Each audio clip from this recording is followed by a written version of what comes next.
Hello everyone and welcome back.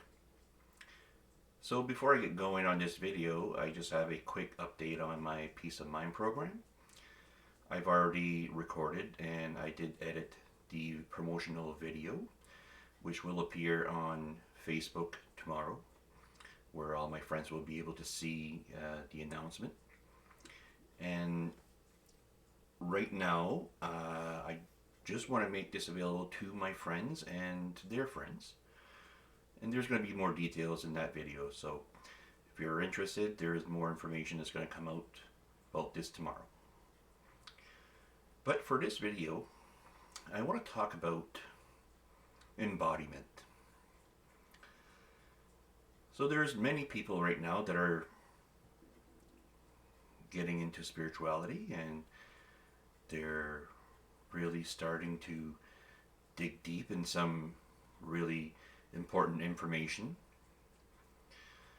And that's really a good thing because many of us are, in a sense, lost spiritually. And we have to reconnect. And I just want to say that there is much more than just knowledge. I see so many people get stuck on knowledge.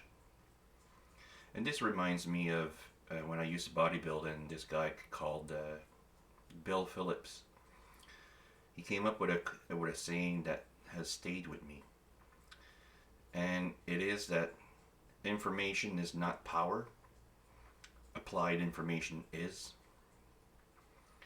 Information by itself, it doesn't really have much use unless that we put it to use.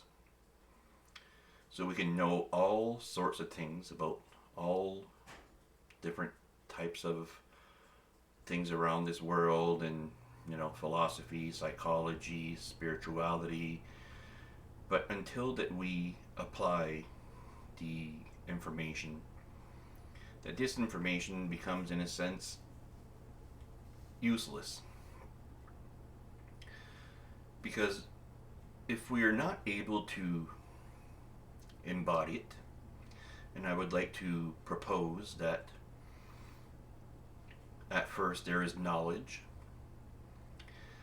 Once that we start to apply this knowledge, we become wisdom.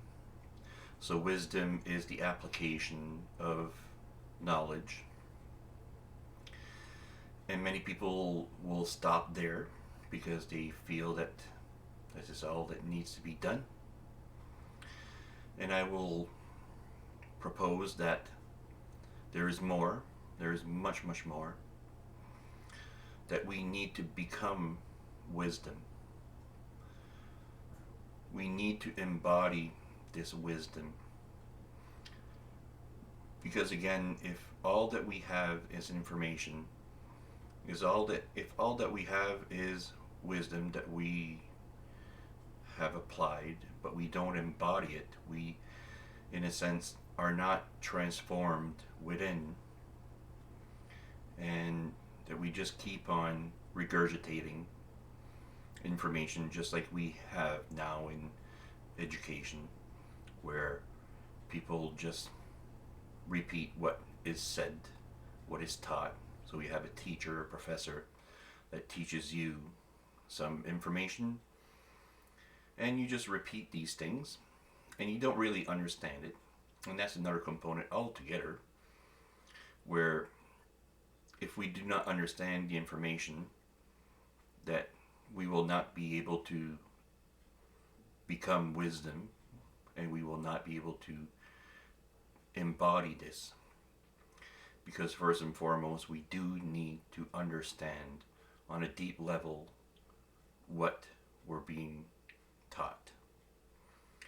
So if you basically just hear the word love, and for you is a wishy-washy word, and you don't understand what love is all about, you have no chance of becoming love unless it is your natural state. So there are some people that are naturally loving, right? But if we do not understand it, then we will not be able to become love because we don't understand what it is. And when it comes to spirituality, the embodiment is probably the most important part because of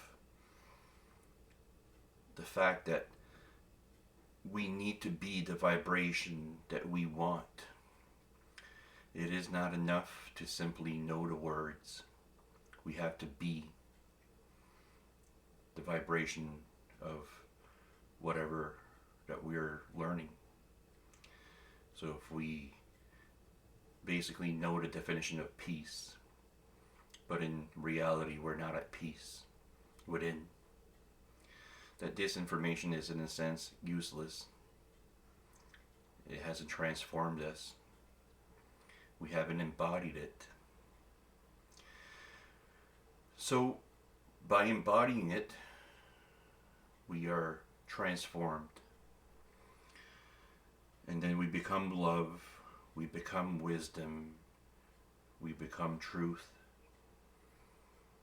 we become peace. And people will notice, they will know. Because there's no way to fake a vibration. And of course, some people are able to kind of trick us for a temporary amount of time.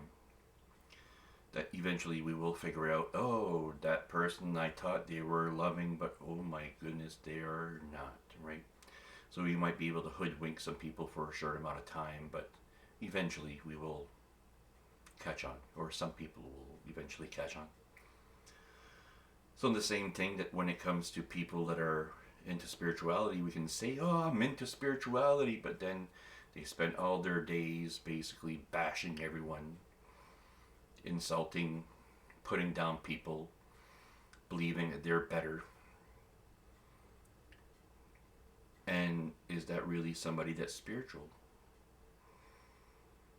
If somebody is really condescending and somebody that judges people constantly, puts people down, gets angry at people all the time, is not at peace, does not have much love in their hearts,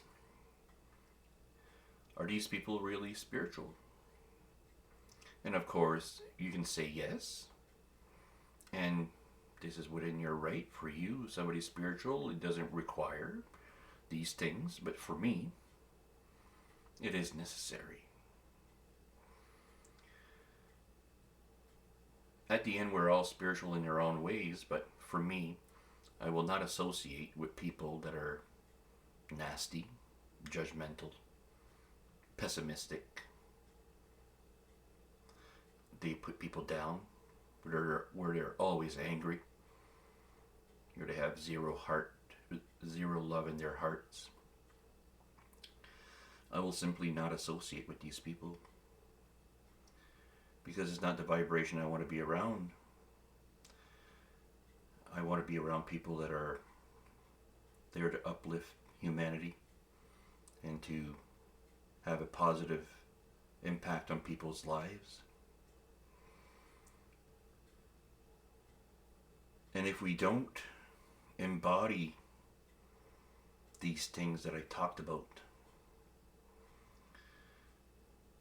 how can we say that we are deeply spiritual? Because after all, there are some teachers that, or people that proclaim themselves to be teachers or life coaches, spiritual guides, healers,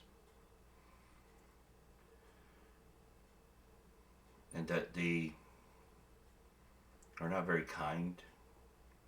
They're just in it for money, perhaps.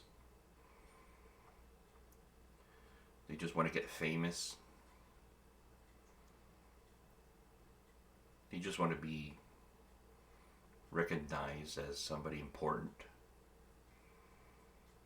And these reminds me of people that when I used to go to the gym, and there were some people I used to call them gym rats or posers, or where they would go to the gym and all they would do is talk to people and they wouldn't do any exercises whatsoever. They were just there for show. and they didn't apply what they knew. And it's the same thing. There's people that will pose in a meditative stance or a yoga position, and then they'll come up with or copy paste a quote that they've heard that they find cool, and then they'll like, oh yeah, people see me as spiritual because of this, right? But it's all a show, and I'm not really interested in that. I mean, there's some use for it, I guess, if you're interested in some of that nonsense. But for me, it's about being real. It's about being authentic, right? So I guess my point is here that we need to be the change that we want to see. And we can front all we want, but the universe will respond to who we really are, to our real vibration. So if we're promoting peace, but inside we're a total wreck, the universe will not buy into all the things that we talk about being peace and all that stuff. The universe will not respond to that. But if you are peace and you are embodying this peace, the universe will respond, and it'll collaborate with you in deepening your peace. When we commit ourselves to things, the universe responds and assists us. And this is something that we all need to realize, that life is an amplified mirror to our vibration. So if we want to be peace, we embody that peace, the universe will give us some more peace and some more love and some more wisdom. And I'm hoping this is the direction that we're all heading towards. Because after all, we've been in this, what I call, fake world for so long. And I know so many of us are annoyed, tired, and we're just not interested in this anymore. We want something real, and we need to be that reality. We need to be that truth. So embody,